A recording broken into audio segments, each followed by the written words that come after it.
Very good evening to all of you, and thank you, Dr. Pata Radhakrishna, LGS Group, to give me another opportunity. This upper gastrointestinal tract bleeding is an important topic, and it's an emergency and major topic. So I thought I'll share my personal experience also here, in addition to some important aspects about the literature. Always a small message to postgraduates. Watch your thoughts, they become words. Watch your words, they become actions. And watch your actions, they become habits. And watch your habits, they become character. And watch your character, it becomes your destiny. With best wishes to all of you. These are following contents in my talk.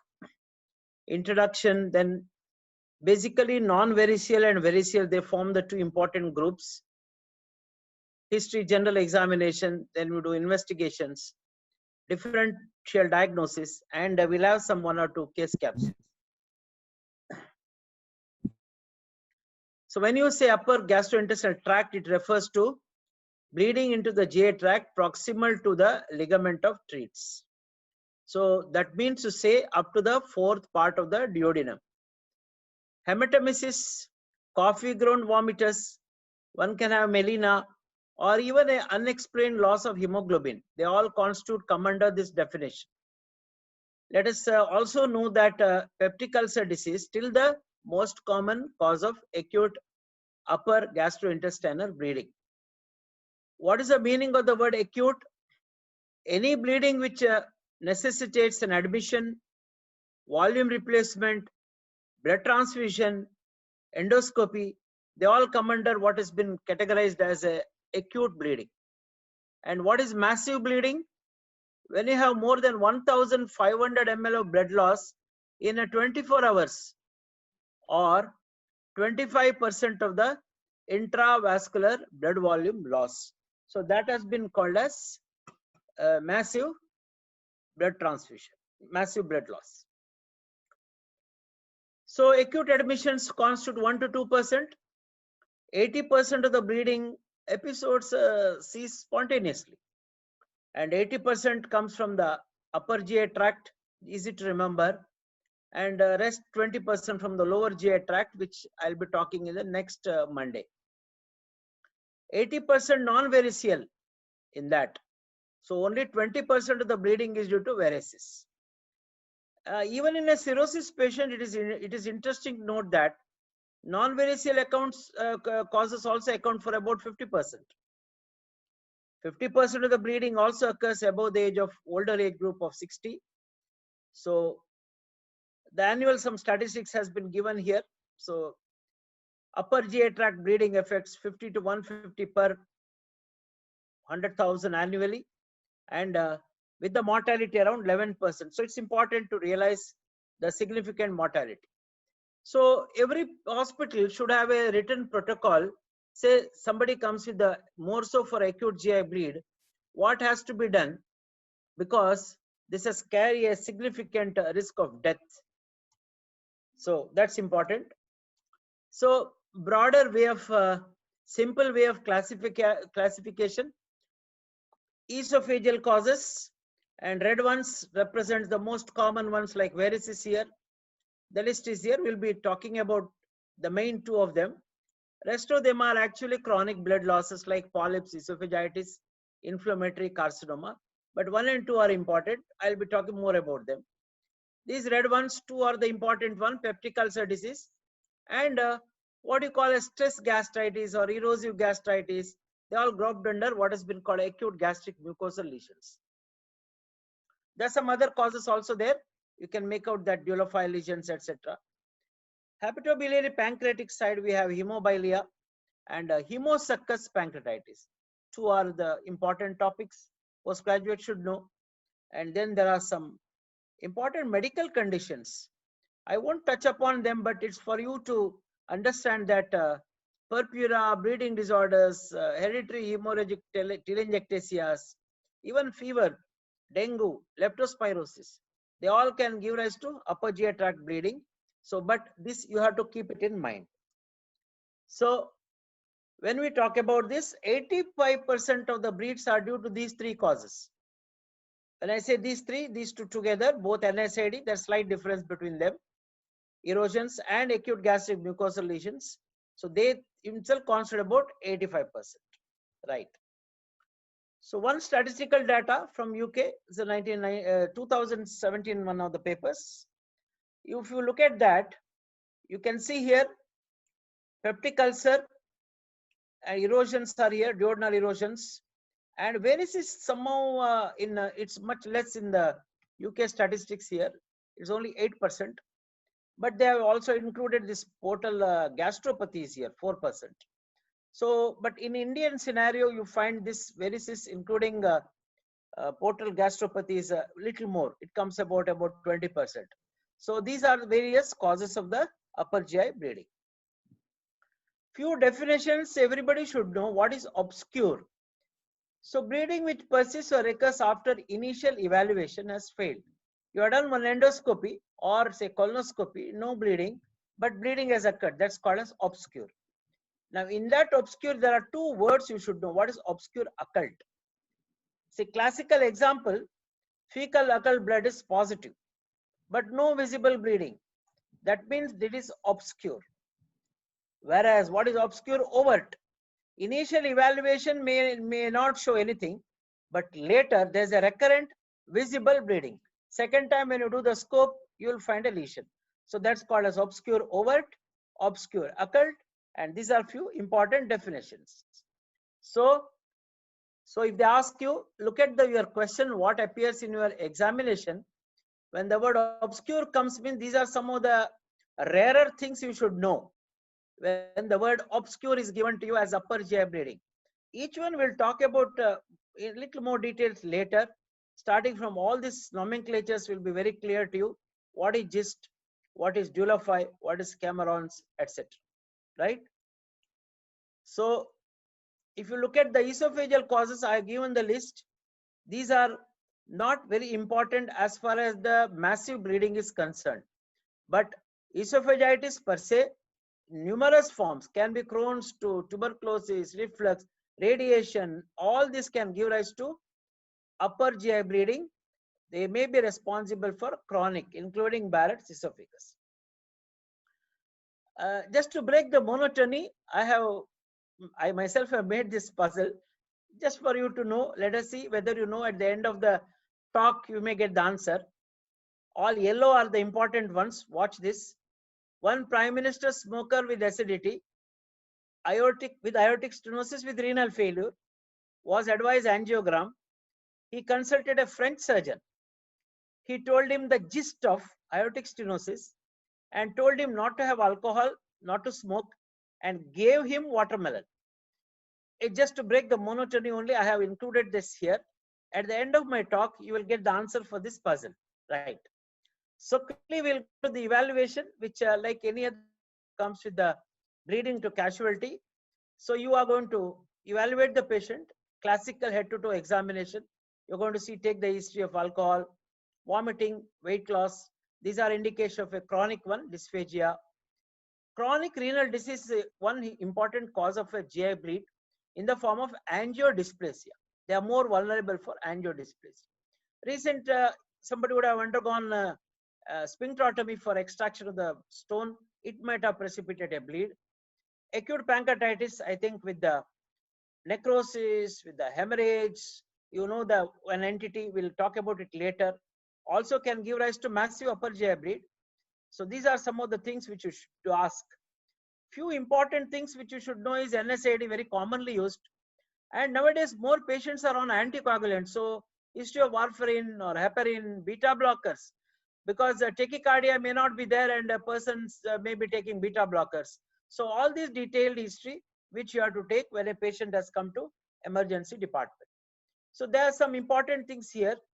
If the blood pressure is less than 90 in the supine position, means imagine he might have lost 40% of the blood. That's important thing to realize. So you look at that low BP here, and it's about blood loss is 20 to 40%. That is if it is the upright position.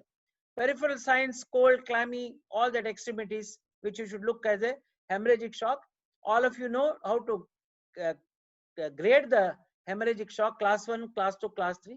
Please look into that and look at any of the spots here, melanin spots of the classical Peutz-Jeghers, he may be having a polyps, etc.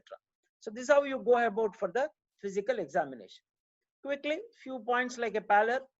You can see the pallor here. RT, we will talk about it more. Purpura. So this is how you examine the patient. As I said, varices are the common conditions in Indians, and I mentioned to you. So look for evidence of chronic liver disease. He might have already had blood once, and this is a second bleed maybe. So looking, all these things are important because one bleed can give rise to encephalopathy. So you can go for, easily you can go for all these complications like drowsiness, including coma. So keep it in mind and do a quick examination and come to a diagnosis, probably is having variceal bleed. So I don't have to tell you that any patient who comes to the emergency department, that ABCD is very important, that you have to airway. When I say A here is airway. For surgeons, of course, you can put aspiration in the nasogastric tube, no problem.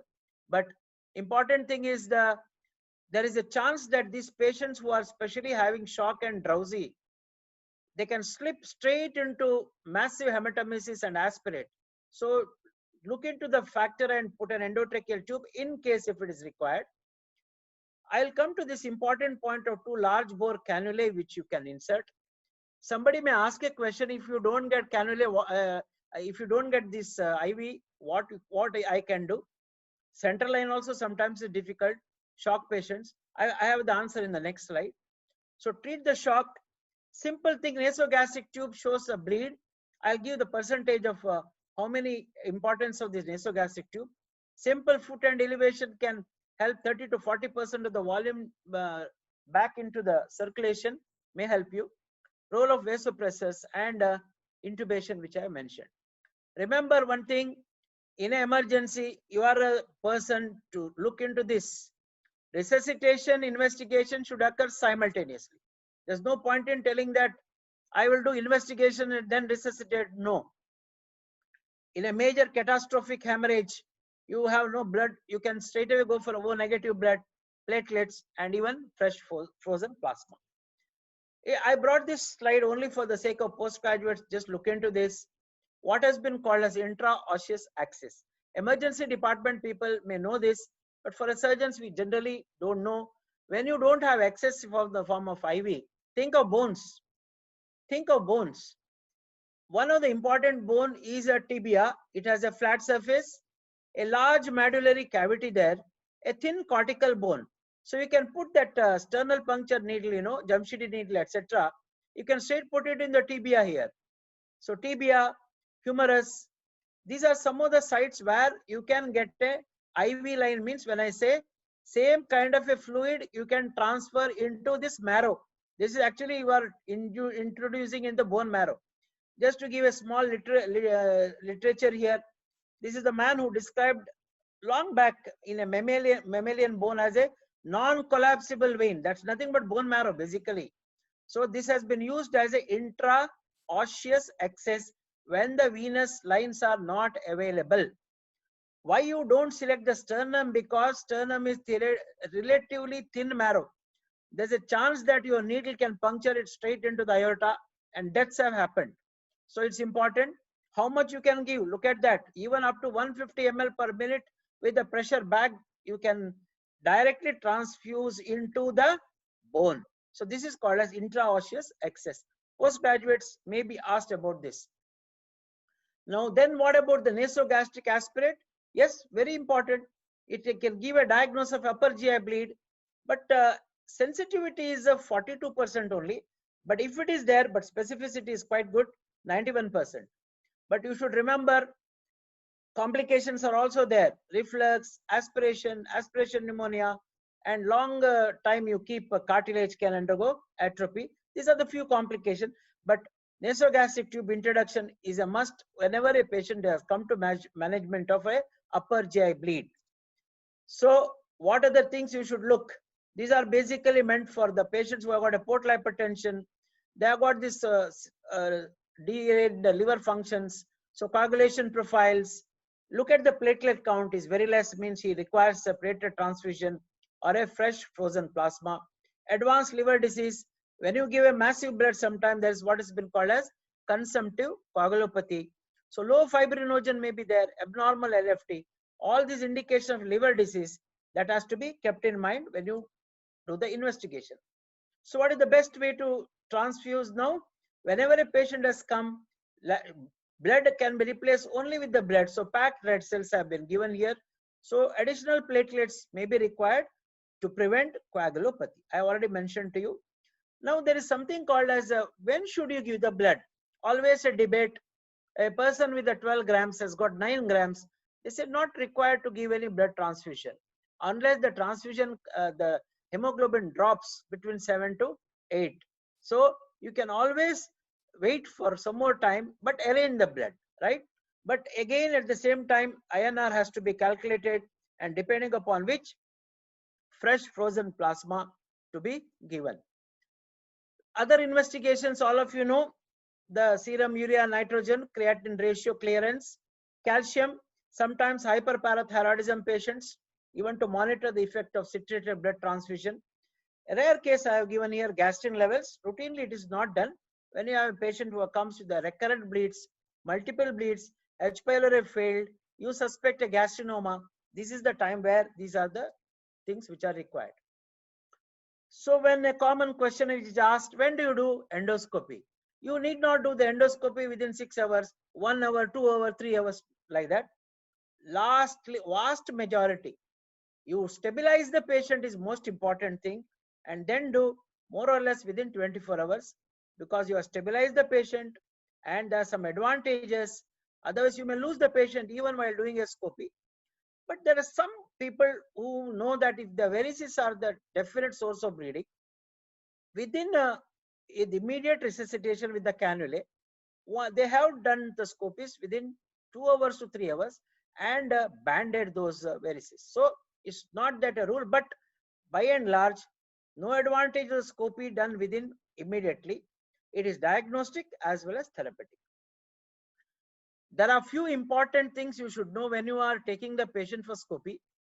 Patient has to get oxygen delivered via nasal cannula. So pulse oximetry is definitely indicated. If you have got INR which is less than 2.5, try to postpone it, correct it. There are some reports of giving erythromycin infusion 30 to 120 milligram per minute. It's a pre-endoscopy, sorry, to 30 to 120 is the dosage. So it gives a better visualization by emptying, it empties so that you can have a look at the gastric mucosa or a duodenal mucosa better. There are some papers about the tranexamic acid trial, but role is not yet established. It's in the scopy, before doing the scopy, right? So scopy is preferably done usually within 24 hours, and important decisions have to be taken, whether it's a pre-pyloric ulcer. I think you know the types of ulcer here: type 1, type 2, type 3, high gastric ulcers. So Johnson's classification, so that you will get some idea what exactly to be done for each patient, right? So what are the basic principles of endoscopic therapy here? So there are various options you can do as you are doing endoscopy.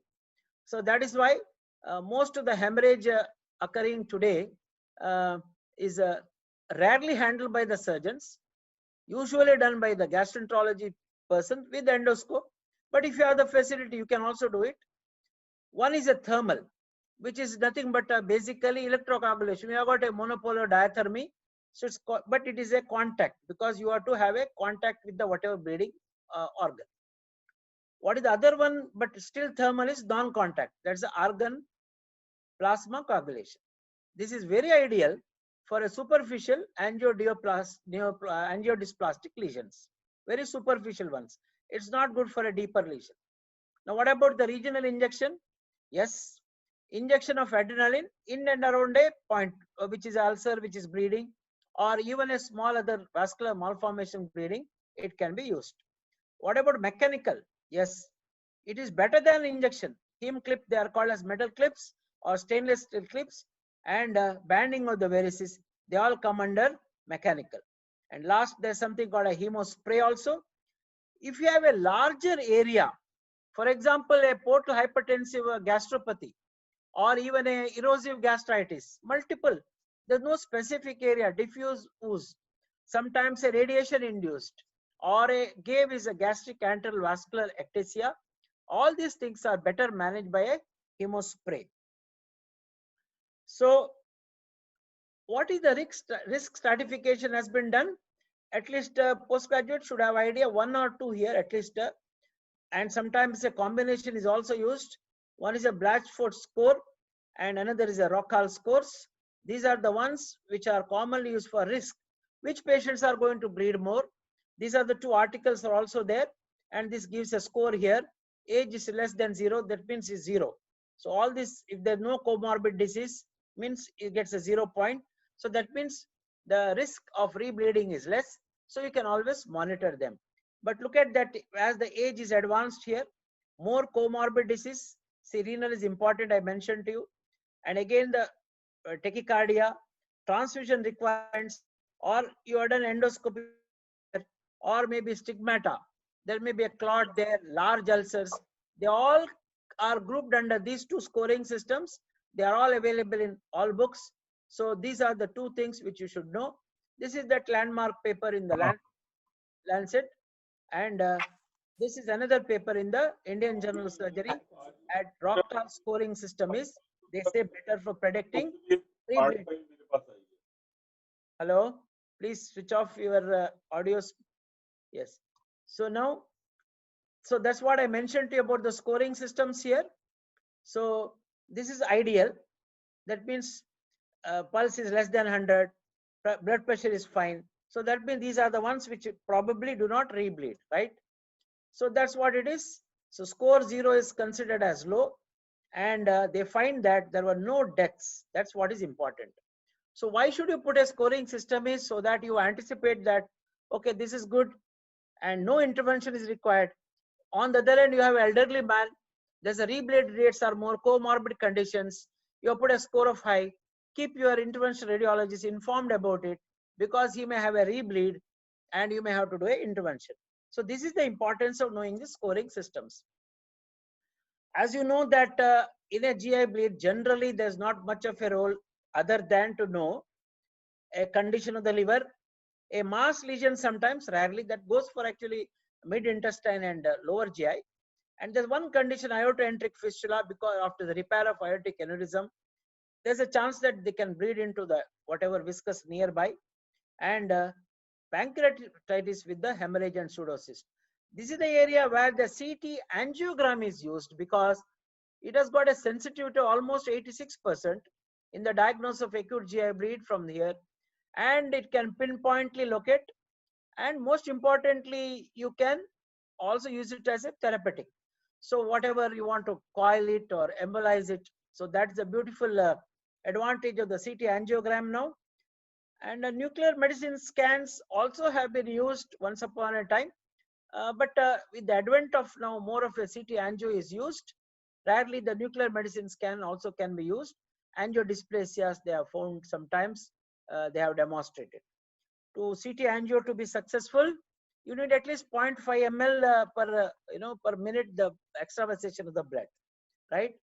So this is the basic things what we have done up to now is, broadly we outlined the causes. Individually we'll go to it now, and then we have done clinical examination, and we have done evaluation. In that original test we have done. After that, important thing is endoscopy. I have given you guidelines about the endoscopy, when to do, and role of erythromycin, and then endoscopic classification, especially of peptic ulcer. And then we also mentioned about CT angiogram, right? So with this, now onwards, I'll be talking about non-variceal bleeding for some time, because these are important topics. First, we'll straight away come to the bleeding peptic ulcer, which all of you know. Look at the complications of peptic ulcer. It's almost 40%, right? And 50% of the patient develop bleeding at some time. But what we are seeing is definitely less, because of better understanding of the disease, to avoid NSAIDs, to avoid the damaging agents, including smoking, etc., and good treatment of H. pylori treatment. So, bleeding is the most common indication for surgery today. When you look at the peptic ulcer surgery, ulcer penetration, normally we talk about the posterior duodenal ulcer penetrating into the gastroduodenal artery, or sometimes a gastric ulcer into the even left gastric artery, causing the massive bleeding, right? So endoscopic grading, again, all books have given this, so at least you should know one grading of this endoscopy, so that you have an idea. Sometimes later I use the term forest 2C and 3. This means bleeding, rebleeding rates risk is very, very less. On the other, when you say forest 1A means active pulsatile bleeder, either it has to be probably a heme clip has to be applied, or whatever be the method. So you should have a classification of this forest classification. Accordingly, you are going to treat the ulcers, right? So endoscopy, as I mentioned to you, most essential point in the diagnosis of peptic ulcer disease. Same thing, to again and again to repeat, clean ulcer means rarely bleed, but look at that visible vessel, look at the percentage of the rebleed, 40 to 60%. I mentioned about the Rockall scale there, score, rebleed. One of the important things to be remembered is a visible vessel, right? So, and a very large ulcers, we call them as a more than 2 centimeter, means there's a high chance of a rebleeding.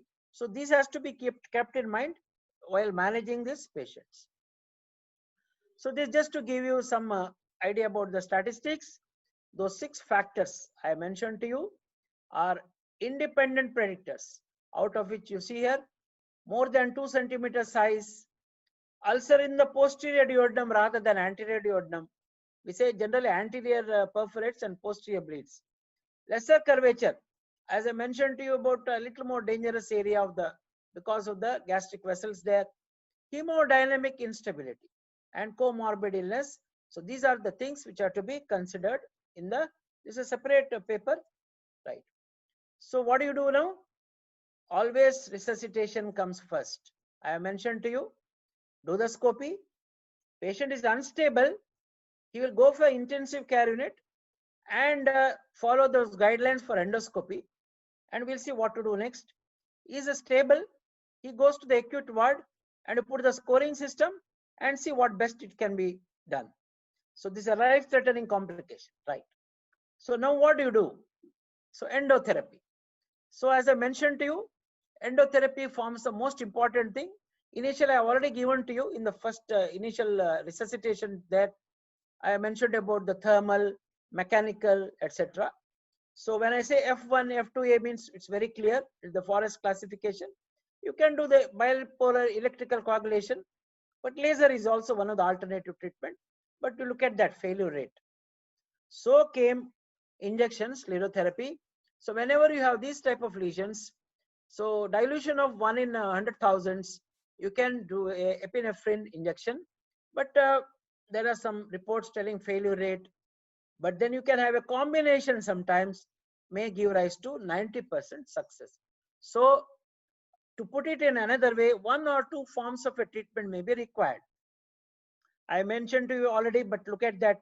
Larger ulcers of more than 2 centimeter, posterior ulcer, high risk of rebleeding. But you have got a young patient, you can do a re-endoscopy and re-endotherapy. So that's what is another patient who had a massive bleed.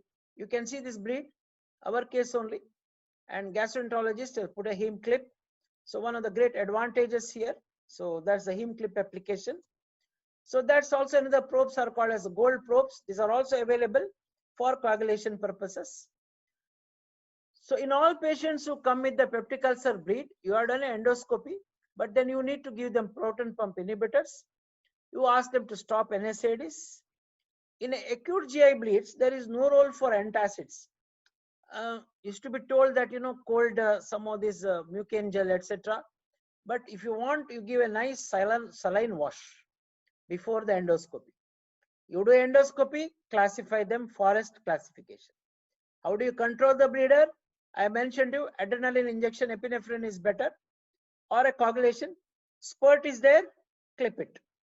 Now, this is an important thing to be remembered here, omeprazole infusion. This has been followed to be very useful. 80 milligram IV bolus followed by 8 milligrams per hour for 72 hours.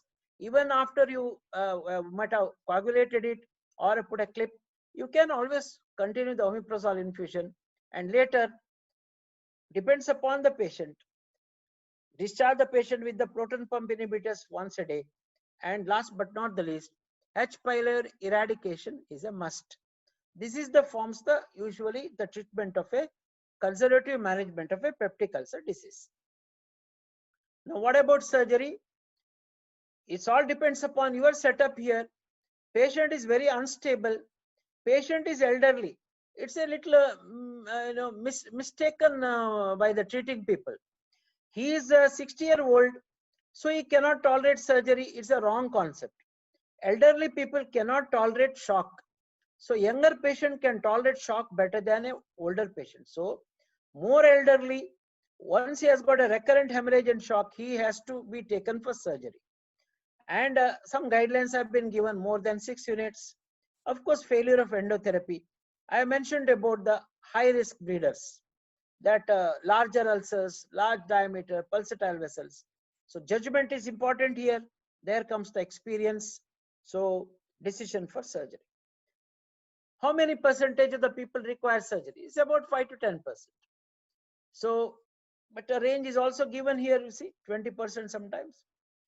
Rebleeding tends to necessitate emergency surgery, and it also has got increasing mortality and morbidity. But always remember, primary aim of the treatment is to control the bleeder, not to do the cause of the ulcer treatment. To give a quickly an example, no point in doing a vagotomy in this type of patient. Earlier they used to be done. You have to control the bleed first. So that is the most important thing. So it has to be what has been called as a minimal surgery, not maximal surgery, right? So, but there are some problems here. Wedge excision of the ulcer can be done if the greater curvature of the stomach. Stomach is a big organ. You know the classification of the ulcers. High up ulcers, difficult to treat. We'll come to that. Greater curvature, you have got enough space there. You can do a nicely wedge excision and closure. Always remember, there should not be any deformity of the stomach. But whenever you treat a gastric ulcer, its excision is important because some of them may turn out to be malignancy. So simple suture ligation, wedge excision have got high recurrence of bleeding.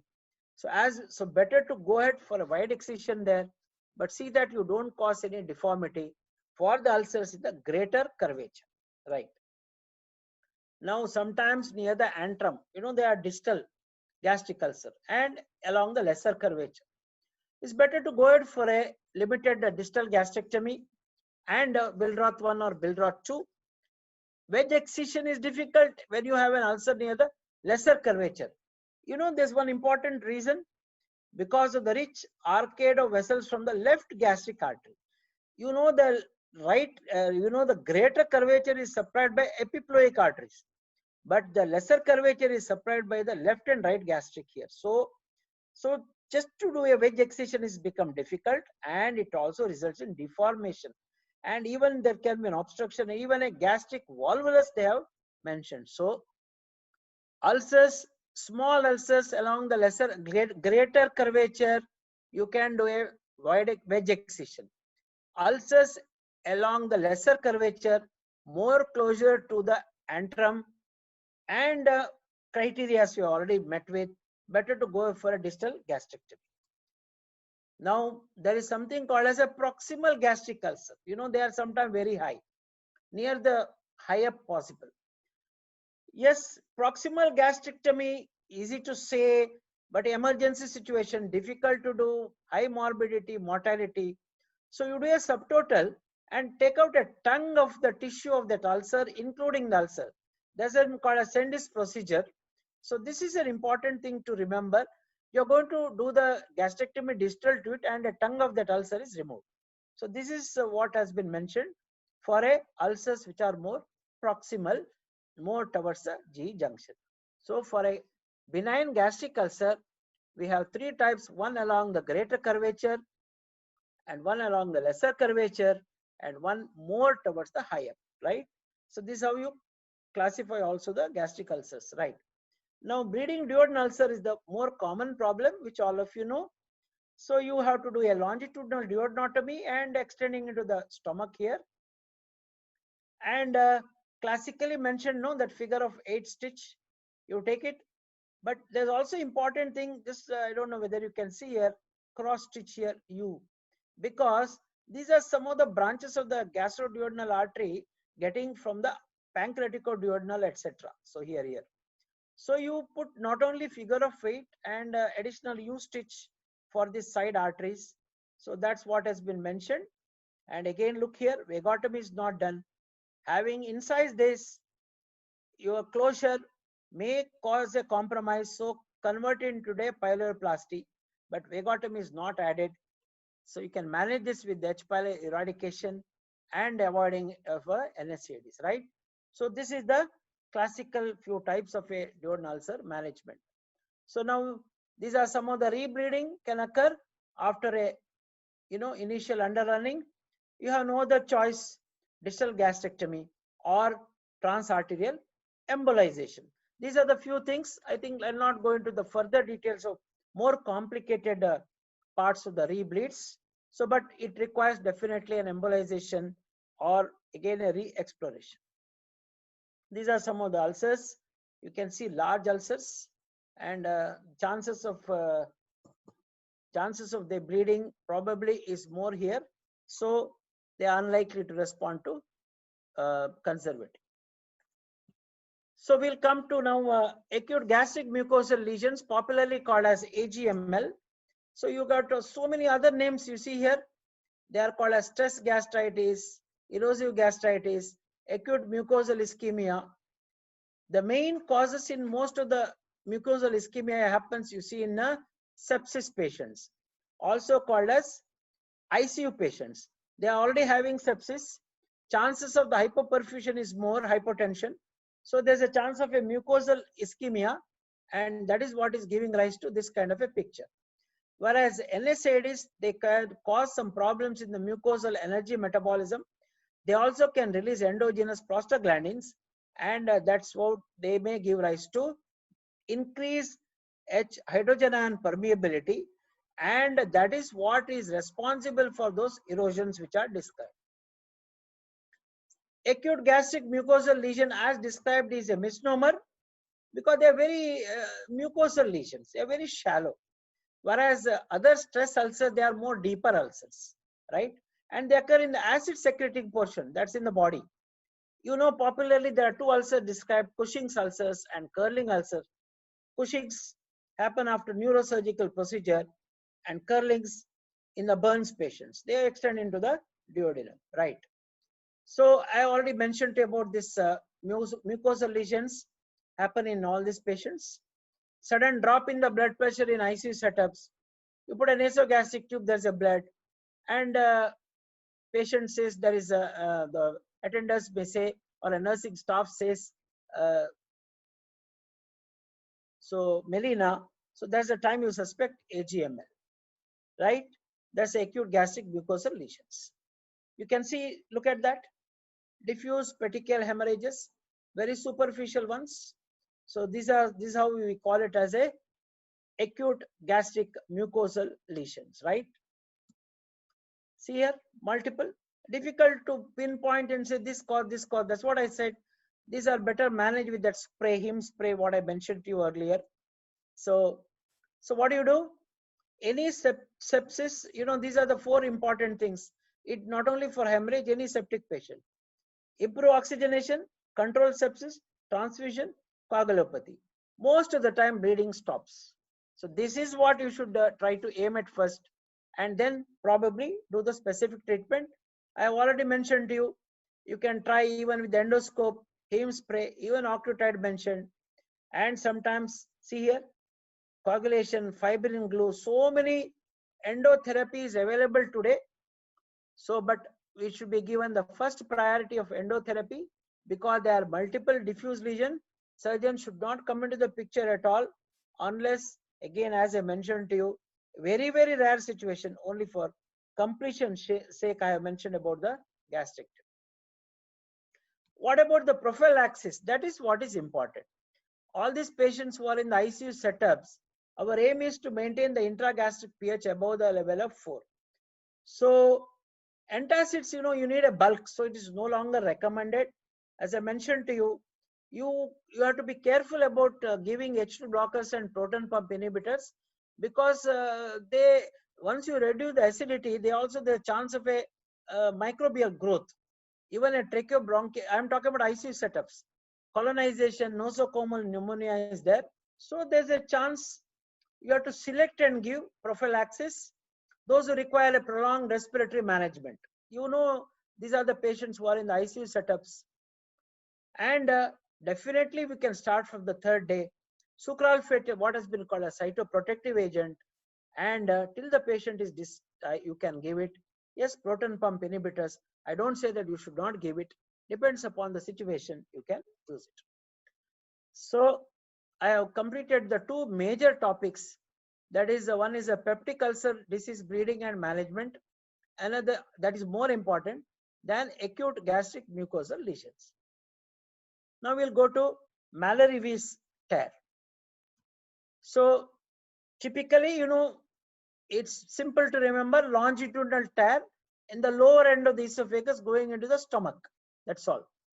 So most of them are men, and it can sometimes present 10% very bad hypertension and shock. But interestingly, 90% of them will stop spontaneously. So many causes. But important thing what you should understand is a forcible vomitus.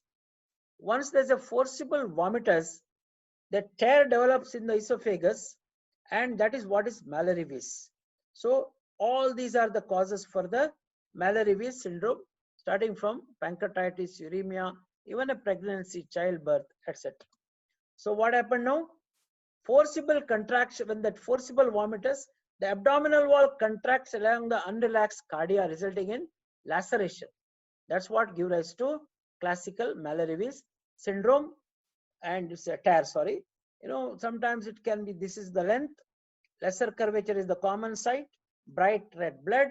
So what do? Again, endotherapy here. So 90% I mentioned to you, it stops. Mucosa heals usually within 7 to 2 hours. It's rare. I did not get any chance to operate on these patients. So simple gastrotomy and maybe a closure. So that's about the Mallory-Weiss tear. As a differential diagnosis for a massive bleed, if the question is appear on massive bleed, you have to keep it in mind. Peptic ulcer disease, NSAID is all that erosive, and Mallory-Weiss tear, right? Otherwise, it's a percentage is very less. I would like to share with you a small experience of Dieulafoy vascular malformation, postgraduate question. So, it's a French surgeon who described it. It's basically a large artery runs in the submucosa. See, normally what happens is there is a lot of plexuses. If you look at the lesser curve, submucosal arteries there do not arise from plexus, come from directly from the vein, which is outside the stomach. The reason why Dieulafoy lesions are more common on the lesser curvature, why not on the greater curvature? This is the reason. So vast majority occur within 6 centimeters. It's a large artery, very big artery, right? But you look at this Dieulafoy, they have described the duodenum, small intestine also, colon, rectum. So he original paper, he called it as a caliber persistent artery. It's an obscure. It's one of the cause of obscure. As I mentioned to you, the meaning obscure. You have done the initial scopy, no, nothing you have found. And later, maybe a second time you may pick up, but the occult blood may be positive. So the few things you should know about that. So Dieulafoy is essentially histologically a abnormal, larger diameter vessel. And when you do a scope, usually there is a lesion protruding through a small defect. So that's what has given rise to fibrinoid necrosis at the base. Deulophile lesion is also an exclusion diagnosis. That is important. You can't miss a angiomatous lesions, aneurysms, all this all those to be ruled out before you say this is deulophile lesion. What is the treatment? Again, endotherapy, clip application, angiogram, CT angiogram, you can do a coil embolization. For earlier days, you know, there are so many embolizing agents are available here. You can make out no polyvinyl alcohol, mechanical agents, liquid agents, glues are available, clips are available, so many particles, microparticles. Earlier, when the days of when the expertise is not available, I have done two cases for a wedge excision, and before those days, people used to do blind Billroth 2 gastrectomy. This is what I mentioned to you only to condemn, in the sense when the days were we don't know the cause of a GI bleed, they used to do a blind gastrectomy, which is not to be done. So earlier people have done some simple underrunning, and this is my case where diagnosis was done, rebleed, and we have done excision of that ulcer. That's histologically proved as a deulophile lesion. So I will give one small clinical case capsule before I go to the next topic. I will read out first whatever is given here, and if some postgraduates can unmute and give me provisional diagnosis, I'll be happy. 30-year-old male, healthy, presented with the intermittent melena and weakness. He was pale, and there's a mass palpable. He has put the sketch also. He's my student. He's now a big surgeon. Nagesh Biradar is name, and he's in UK. You can see that he has put that picture, and it was moving with respiration. It was looking like spleen, but no notch. He said no notch. Percussion was resonant, and what to do? Diagnosis was portal hypertension with the palpable spleen, extrahepatic portal hypertension. Anybody, any postgraduate is can unmute and just participate, any one of you? Do you have any other thinking here or a diagnosis of a upper GI bleed? Upper GI bleed, patient had melena. We are discussing upper GI bleed. Sir, isolated. Sorry? Isolated portal hypertension. That's what he gave a diagnosis of portal hypertension, isolated, rather you say left-sided portal hypertension, maybe extrahepatic. Left-side hypertension. I agree with you. Yes, the reason I asked you was, look at carefully, no notch, and percussion is resonant. So does it give a clue? That is my next topic. That's why I'm asking this. If this is the case for you in your MS examination, how? Yes, anybody? This could be GIST. Yes, somebody said this could be GIST. Very good. Now you watch this figure carefully. See the mass there? Spleen you don't get here. Spleen you get more laterally. Again, I will show you in this picture. This is the marking which we did on the table. This is a marking, and this is more medial, not lateral. Spleen you get more lateral, right? And resonant node. So that's what I mentioned to you. That is what is GIST. Later turned out to be a GIST by CECT abdomen. So I will quickly now go through the tumors of the stomach. This class is not to talk to you about carcinoma, stomach, etc. But for the sake of thing, you should know about the GIST. These are called the stromal tumors. Again, another case. Look at this. Such a large mass, difficult to get a carcinoma stomach with whole thing, such a nodular mass, right? You can see a CCT picture there. Here, this is the large mass there, and this is not this patient. Just wanted to show you, just arising from the cells of Kajal. I think all of you know. Stomach is the most common site, and presentation is occult blood loss.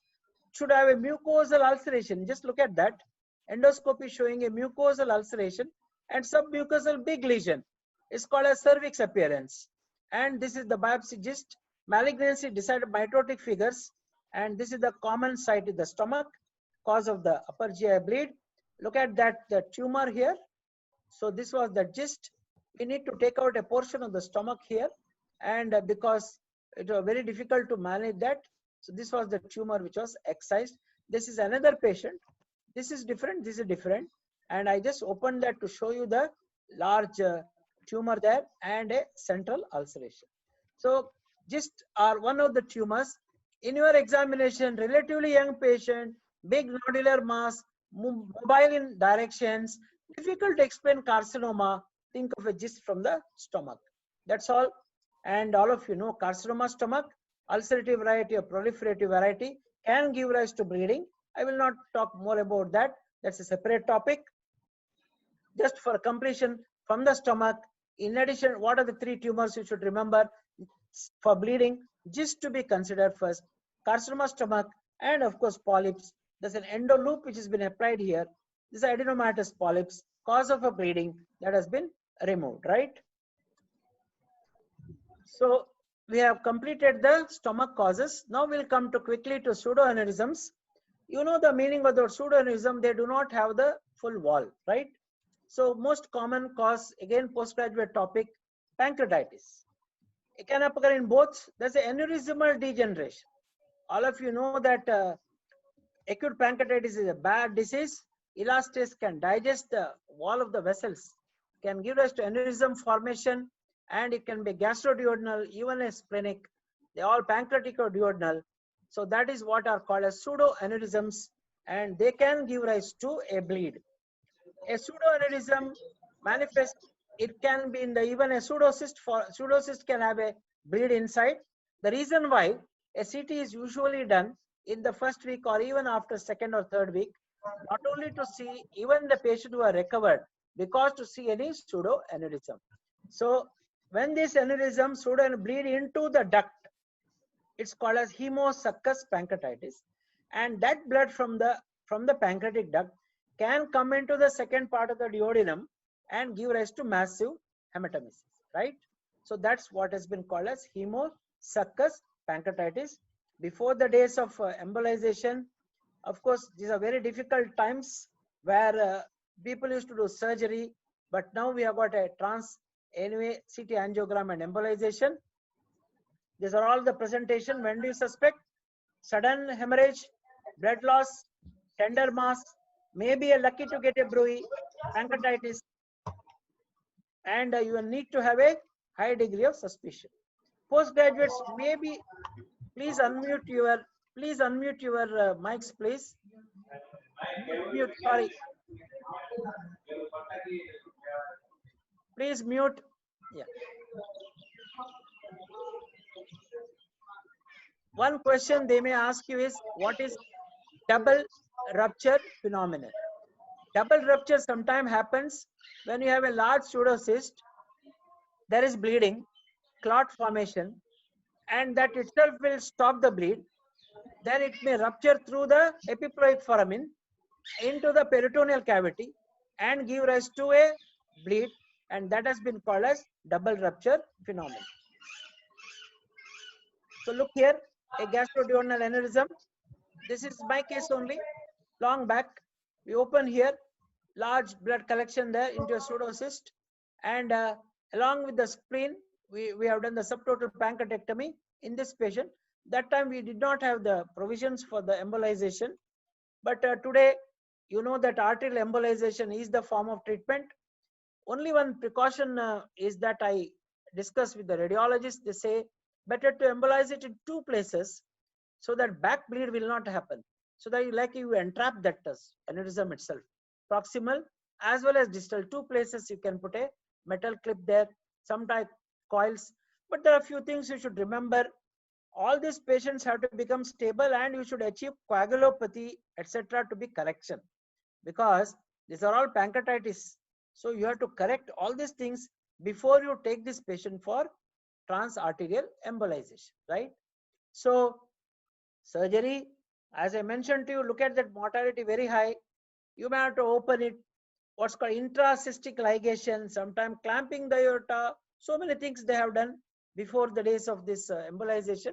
But as a postgraduate, you should know these various options, that how exactly you control this difficult scenario of a controlling the hemosuccus pancreatitis. I will quickly go to few rare causes of non-variceal upper GI bleeding. I mentioned rare, but you should know as a surgery postgraduate, more patients are undergoing aortic aneurysm repair. So you need to know about this causes of aneurysm here, various causes mentioned, but I am only interested in this. So you keep a mesh there or a aneurysm or a graft there. So that's what a low-grade infection can give rise to aortoenteric fistula, and it can rupture into the stomach or very viscera nearby. So again, a endoscopy, CT scan, small angiography if it is there. Mycotic aneurysms can be, mycotic aneurysm can manage with the angioembolization. Otherwise, laparotomy, removal of the graft, all these are required. It's a completion sake. What are Cameron's ulcer? These are rare, but remember these are the ulcers in the gastric mucosa of the large hiatus hernia. The diagnosis is missed because they are already hiatus hernia and it is inside, unless you carefully watch. Why should you know this? Because you should not think it as a peptic ulcer and treat peptic ulcer, or treat vagotomy, or do vagotomy or H. pylori. The cause of ulcer is only mechanical. It's an extrinsic compression of the diaphragm. So endoscopy, endotherapy of whatever form, that is the treatment for Cameron's ulcer. Now, watermelon stomach, I just put this watermelon here just to show. Today is actually watermelon day also and Raksha Bandhan day also. In fact, it's also called as gastric antral vascular ectasia. This is my mnemonic. Women 50 years, antrum is the common site. It's not responding, then TIPS is the treatment if it is with the portal hypertension. Antral ectasia, red parallel stripes. That's why it's been called as watermelon stomach. And this is the pathology. Endoscopy is the treatment. They may be associated with liver disease. Autoimmune connective tissue also can be associated with that. So when the patient with the GAVE associated with the autoimmune disease, you can try steroids, right? So rarely, no control of bleeding, the antrectomy may be required because the main problem is in the antrum, but let us not think it as a first line. So aortoenteric fistula, watermelon stomach. What is Heidy syndrome? Is basically a cause is an angiodysplasia, but associated with the aortic stenosis, right? And this is mainly due to the damage von Willebrand factors, which normalize after aortic valve replacement, right? So patients with aortic stenosis, they go for aortic valve replacement and anticoagulation. So that is what happens. Few cases respond to hormonal therapy, the estrogen. I mentioned this because sometimes in the MCQ you may ask which GI bleed may respond to estrogen. That is this Heidy's syndrome, and especially they have benefit in controlling the bleed from telangiectasia with the chronic renal disease, and even in the hereditary hemorrhagic telangiectasia. So estrogen response, estrogen is the drug of choice. So what is the cause of this angiodysplasia? Various causes are mentioned here. Maybe next week when I talk lower GI bleed, I will talk more about angiodysplasia. The problem is more in the lower GI bleed because you know that small intestine, cecum are common sites. That's one of the pictures showing angiodysplasia stomach here.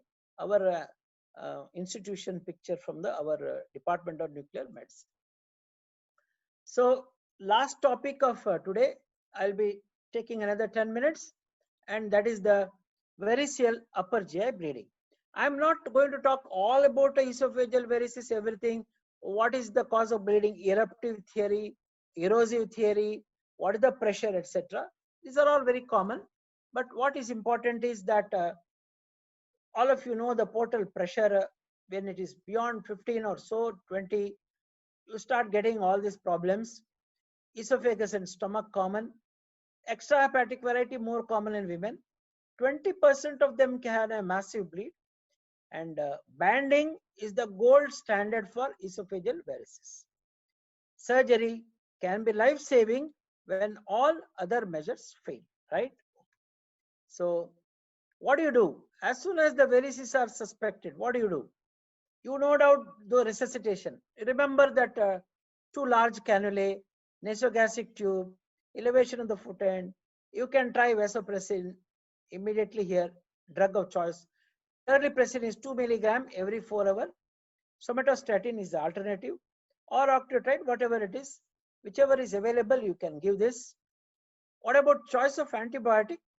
Every patient with the portal hypertension, when they come with the bleed, you may not see any infection, but you have to give antibiotic because they have got a immunocompromised status because of the cirrhosis.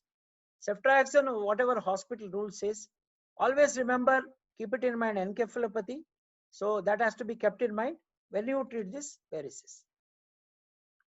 Once you are treated, the first line of treatment is always terlipressin, etc. Then talk about variceal band ligation.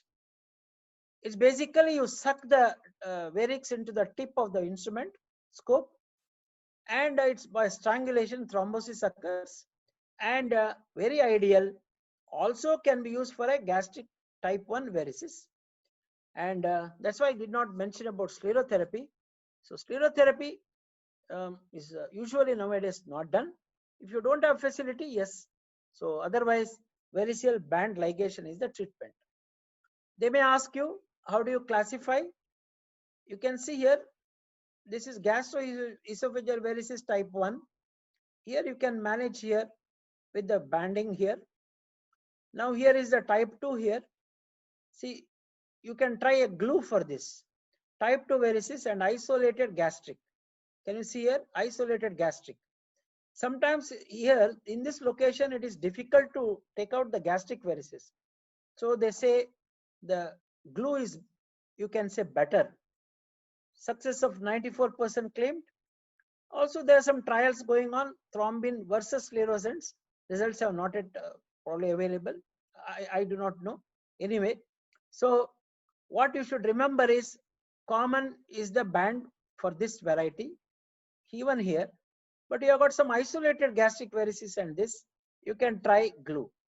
So these are some of the cyanoacrylate glue is the one which is used. Other alternative is thrombin. So do you use balloon tamponade? You can still say, don't say that I is outdated. It has still got a role. Balloon tamponade has got a role. When you got all hemostatic measures fail, you can try this. But see here, 90% success. So you can buy some time. 2 days you can keep, but there's chance of rebleeding after deflation. So it's basically a bridge. You bridge a gap now. You may not have the facilities. You may have to transport. So Sengstaken Blackmore's double balloon, triple lumen tube, or a Minnesota with a 4 lumen. So this can be used. If you have used it, fine. If you are using it the first time, don't use it because you need to use it properly. So there are a lot of problems with this, pressure necrosis, poor tolerance, etc. So what is the other alternative? You basically you have to compress them. Is why not use the stents? Yes, stents have been used now, self-expandable. See, the refractory bleeding can occur. They are found superior to the Sengstaken Blackmore's tube. But again, the cost factor is there. Again, you need an endoscopist there. Advantage is there, no radiologic guidance, and you keep it for 14 days. Whereas Sengstaken, you can't keep probably 2 or maximum 3 days. So these are some of the postgraduate level questions to you.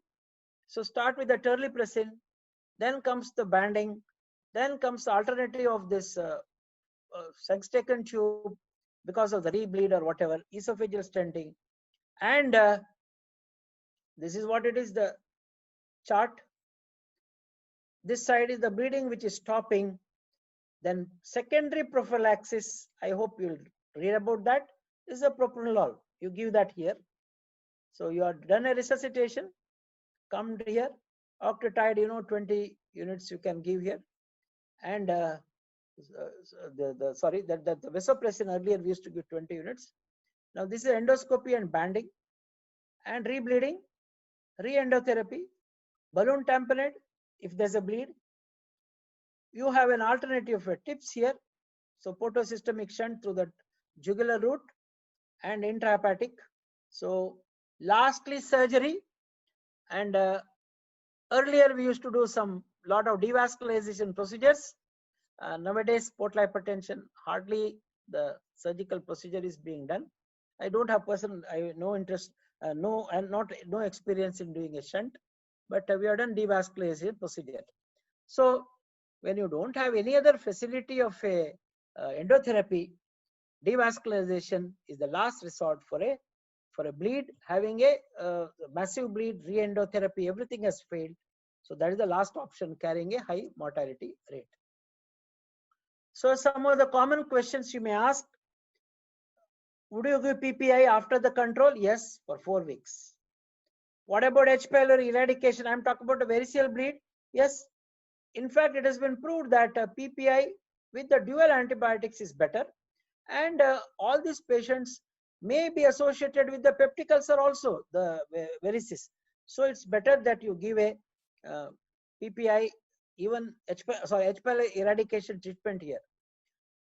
About the blood transfusion, I think in the initial slide I mentioned 7 grams in a 7 to 8 is the cutoff value here. So this has been called a restrictive regimen. Don't do a liberal regimen of giving hemoglobin transfusion, not required. So maintain at a lower level. Iron replacement is better because first of all you have kept hemoglobin low levels. So obviously you need to give iron. IV means quick control or oral. Aspirin, yes, many of these patients are cirrhotics, coagulopathy or anticoagulants, so many patients, cardiac comorbidity.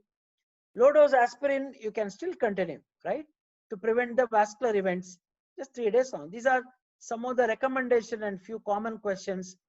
You may get it, as you treat this variceal bleeding cases.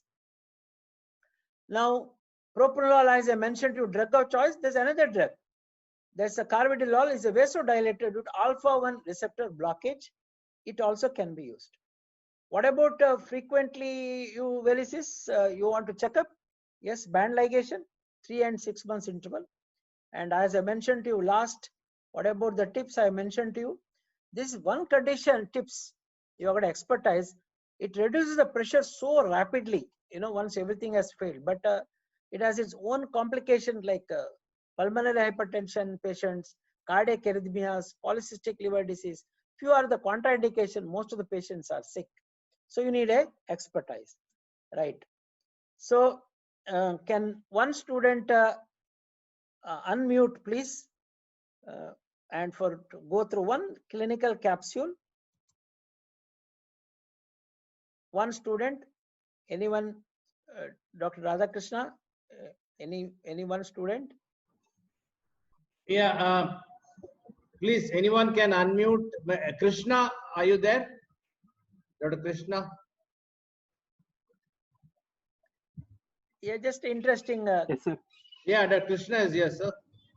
Yes, sir. Okay, Krishna, you're Can in the you, line of fire. Yeah. yeah, so that I know that you are watching. Can you read this? Can you read, please? Yeah, Dr. Krishna, can you read this? Yes, sir. Yes, sir. Laparotomy, sutured, bleeding controlled, fracture leg bone, treated NSAID given for 4 weeks after present to hospital with pain, fever, hematemesis. About upper GI scope is erosion recorded, treated for erosive gastritis. Bleeding continued after 2 days. Ultrasound abdomen was requested. So I just want to bring your attention. RTA is a road traffic accident. Look at this young boy, liver laceration. So they have opened that case and they have sutured. They have controlled the bleeder. He had also fracture. So what is the first diagnosis normally you think at this stage? At this stage? Erosive gastritis. 100%. I also thought like that. This is my case only. So, but bleeding continued here. Endoscopy has been already done here, recorded, but continued. We asked for an ultrasound. Yeah. So, Can you read now? resolving hematoma, common hepatic artery pseudoaneurysm with adjacent thrombus. So now I am coming to an important point here. The ultrasound, the value. See, most of the patients have got a massive bleed. So, Conjunctive coagulopathy, sir. sorry? Conjunctive coagulopathy. Okay, we do consumptive coagulopathy kept in mind. They said resolving hematoma. I'm talking about ultrasound finding. Common hepatic artery, they said some pseudoaneurysm thrombus. So what investigation you will ask now? Sir, CT angiography. Very good.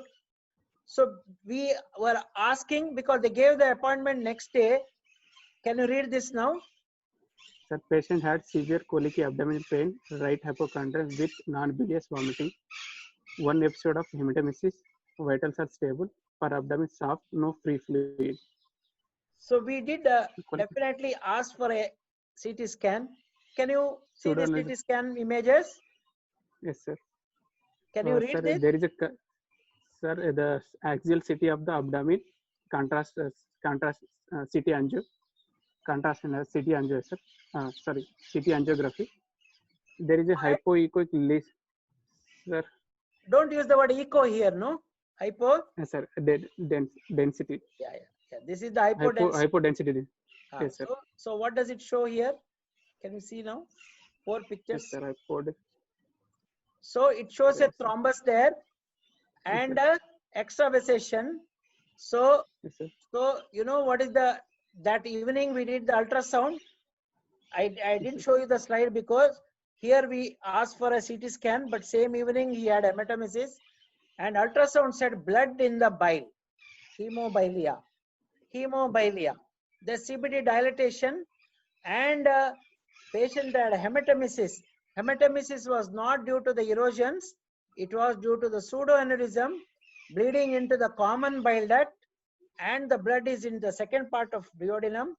This is what is I showed you the thrombus there. So what to do now? Sir, CT intervention guided artery embolization. So that's what. Yes, this is the report. You just this is a hypodense lesion. So you can see here arising from the branch of the left hepatic artery. So that's the final diagnosis. Yes. Can you read now this and this? You can see here, right? Yes, sir. So they have done the embolization here, and you can see here this is the pre-embolization, and there's the post-embolization, and you can see the bleeding has stopped. But unfortunately, yeah, that's what are the pictures you can see here, right? There's a coil there, so angiogram. But he had another bout of hematemesis. They tried another embolization, but then what happened was, again he had a bleed. We had to open and go and ligate the branch of the left hepatic artery, one of the branches, and it stopped. So for postgraduate sake, hemobilia to be kept in mind as a differential diagnosis, common after a trauma, has been described as Sandblom triad, pain, melena, jaundice. This man also had jaundice. We thought as erosive gastritis. So don't be carried away because you have seen the erosions, because it may be a, each person when you do a scopy, you may interpret them in a different way, right? Now, Krishna only, I hope you are watching it. Did you get the answer for my puzzle? Who is this Prime Minister of England? This is the first puzzle I gave you. Cameron, right? John Cameron. So what is Cameron's ulcers? Ulcer in the hiatus hernia. Okay. Hernia. Yes, sir. Aortic stenosis. What is this syndrome called as? Aortic stenosis with the bleed. It's called a Heide syndrome, right? It's there in the talk. Who is this French surgeon? French surgeon is Dieulafoy. Dieulafoy is a French surgeon, right? It's a malform. You know that prominent artery I mentioned. He told in the gist. Gist refers to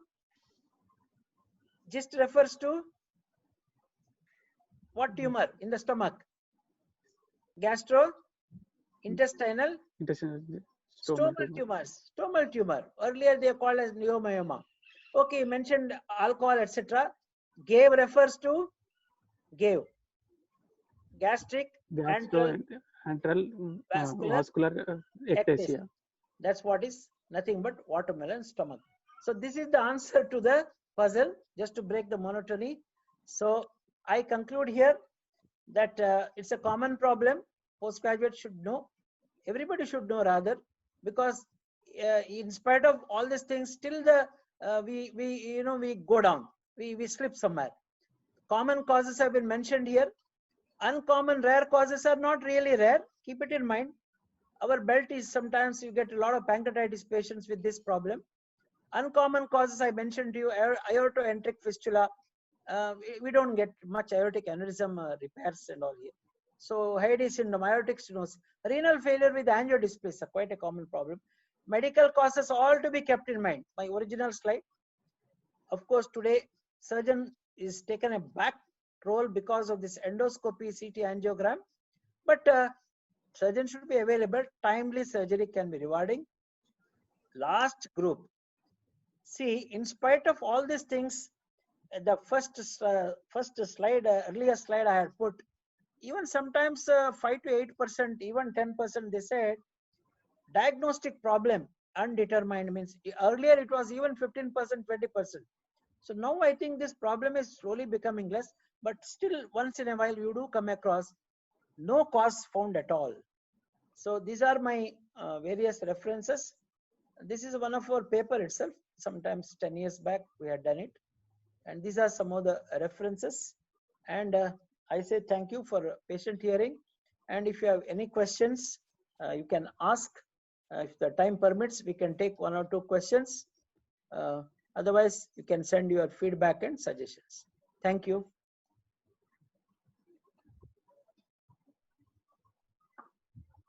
So it's a wonderful lecture as usual, sir. And then it's a very, very classy lecture. One of the best I ever heard in the field of GI bleeding. Probably, I mean, you have this knack of touching everything in a very precise manner. I mean, I think that's an art which students should learn. How to make a topic complete and interesting. No, only thing is in the bargain, sometimes we can't speak more on the Dulafy, more on the some of the conditions. They should be able to write at least a 1 or 2 page answer as a short note. Dr. Prakash, welcome. Sir, I've been there right from beginning. Thank you very much. Sir, namaskara, sir, namaskara. Thank you very much. I learned a lot of things. Prime Minister's watermelon. No. Last only that way, that should not remain. That's only just thoughts came to my mind and I did it. That's all. I've been spellbound right from beginning, like what Radhakrishna sir said. Any student who goes through today's entire lecture for 1 hour 20 minutes, he could able to write total the question and 20 marks question or 10 marks question, some small questions and 5 marks they can attempt come without any problem. No need to read again, go back and read. You covered almost everything, sir. So next time I request you to put something about massive GA bleed definition, because a lot of confusion that you can give some word anytime next time, sir. Sir, I have given, sir. So thank you very much. Sir, I have given the definition of massive bleed which I got. I'm not sure whether it is because many times they give so many definitions here. They call a severe bleed. Sometimes, yes, so massive is more than 1,500 ml blood loss in 24 hours or 25% of the intravascular blood volume loss. This is what I could get the definitions. Otherwise, the few definitions are there. Any more comments or questions? Thank you very much once again. Thank you, sir. Thanks. And thank you, RK and Shana sir. Both of you really made my evening wonderful and worth spending time all this time, sir. Thank you very much. Thank you, Dr. Prakash. Thanks a lot. Any other questions, please? Any comments before we close? Yeah, thank you, sir. I think it's a very thorough topic, thorough discussion, and so very well done. Beautiful slides, I should say. Thank you. So when I give a lecture in GA bleeding, I think I have to take most of the material from here. Thank you so much. Thank you, sir. I will see you again coming month. Thank you, sir.